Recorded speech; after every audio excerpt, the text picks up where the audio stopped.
अवधूत चिंतन श्री गुरुदेव दत्त श्री स्वामी समर्थ. स्वामी भक्तांनी कुठल्याही नकारात्मक घटनेत अडकू नये म्हणून स्वामी महाराज सतत प्रेरणा देतात आणि ते प्रेरणा देण्याचं एक छोटंसं माध्यम म्हणजे हे स्वामी संदेश असतात. आजचे स्वामी संदेश सांगण्यापूर्वी प्रत्येक स्वामी भक्तासाठी हा संदेश आहे. लक्षपूर्वक ऐका. जर तुम्ही या पर्यायाला स्पर्श केला असेल तर पाहूया तुमच्यासाठीचे आजचे स्वामी संदेश आणि स्वामीचे मार्गदर्शन. माझ्या प्राणप्रिय स्वामी भक्तांनो, कृपापूर्ण नेत्र स्वामीचे मायेने भरलेले भक्ताच्या भेटीसाठी दिसतात. चेहऱ्यावरचे तेज पाहून भान हरपतो. स्वामी चरणी मन सहज दृढ होते. क्षणोक्षणी वाटते स्वामी नामाचा आधार. स्वामी संग धरिता कोण राहील निराधार. दिगंबरा दिगंबरा श्रीपाद वल्लभ दिगंबरा. बाळा, तुम्हाला स्वतःला कळत नाही इतके तुमच्या मनात काय आहे ते मला कळते. नामस्मरण करताना तुम्ही मला पाहत नसाल, पण मी तुम्हाला पाहतो, कारण मी तुमच्या हृदयातच आहे. होय माझ्या लेकरा, आपल्याला दुःख देणारे जगात कमी नाहीत. हे जितकं शक्य आहे तितकंच शक्य हेही की आपल्याला आईच्या मायेने जवळ घेणारे आपल्या स्वामी आईशिवाय दुसरं कोणीही नाही. श्री स्वामी समर्थ. सहमत असाल तर कमेंटमध्ये स्वामी आई मी तुझं बाळ आहे असे टाईप करा आणि या भक्तिमय चॅनलला सबस्क्राईब करा. स्वामी आई म्हणतात, बाळा, जेव्हा जेव्हा तुम्हाला आयुष्यात माझी गरज असेल तेव्हा तेव्हा तुमच्यासाठी मी नक्कीच धावत येईल. भिवू नकोस, मी तुझ्या पाठीशी आहे. आयुष्यात तुम्ही किती आनंदी आहात हे महत्त्वाचं नाही, तुमच्यामुळे किती जण आनंदी आहेत हे जास्त महत्त्वाचं. नको होऊ उदास, मी आहेच तुझ्या आसपास. डोळे बंद करून कर आठवण, बघ मी आहे तुझा विश्वास. असं म्हणतात की स्वामी माऊलीचे आशीर्वाद प्राप्त व्हायला भाग्य लागतं.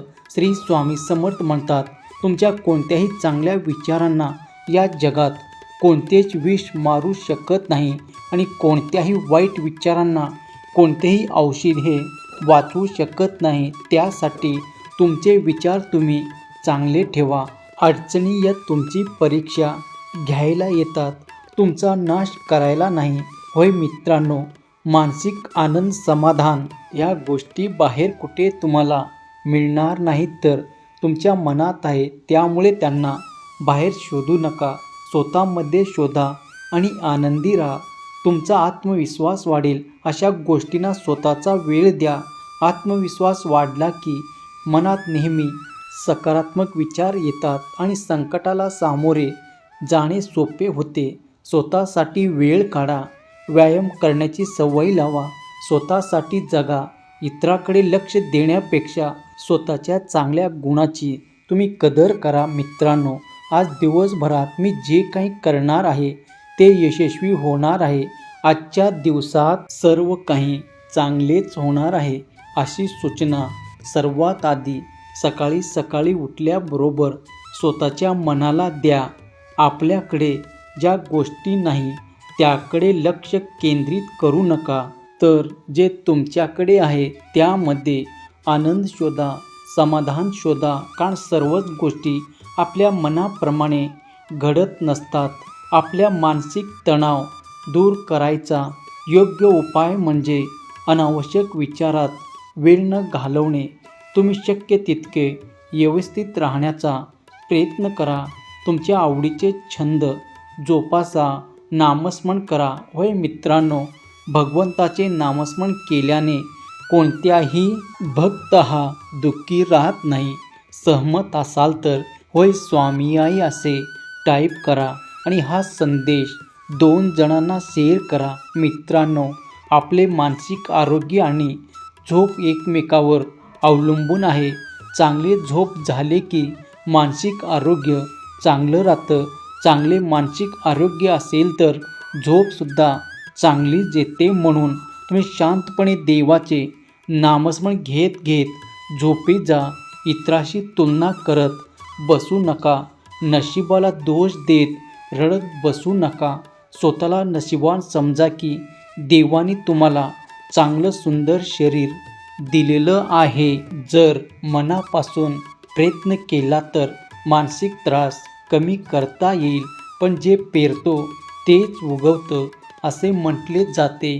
म्हणून असे काही पेराव की ज्यामुळे चांगलेच उगवेल आणि त्रास आपल्याला होणार नाही. आपल्या आजूबाजूला नकारात्मक वातावरण असेल तरीसुद्धा त्याचा विचार करणे टाळा.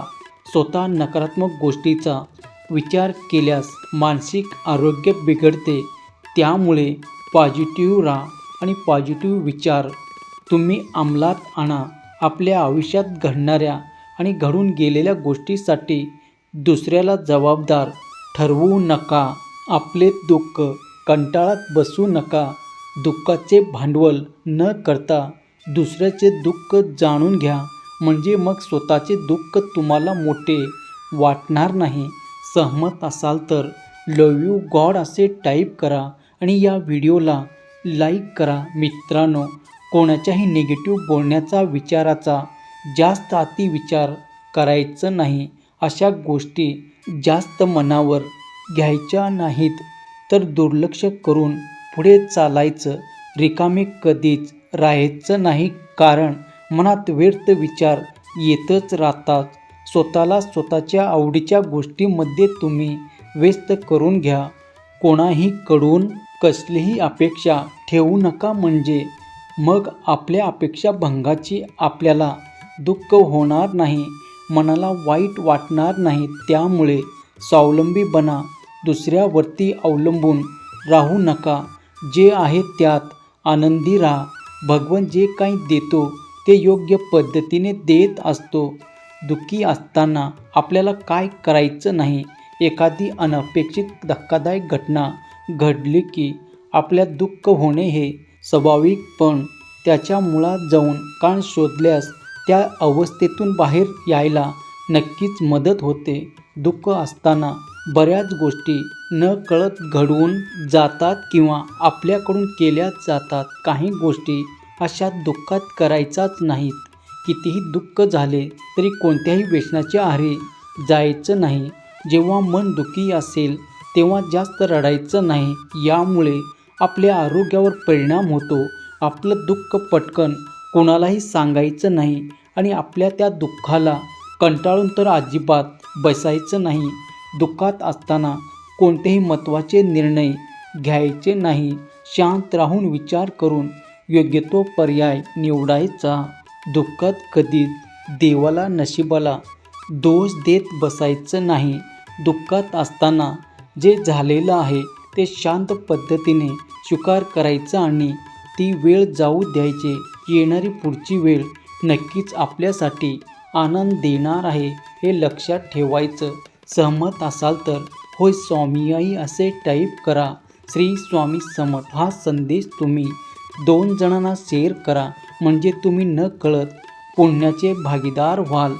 जय शिवशंकर. नमामि शंकर. शिवशंकर शंभो. जय गिरिजापती भवानी शंकर. शिवशंकर शंभो.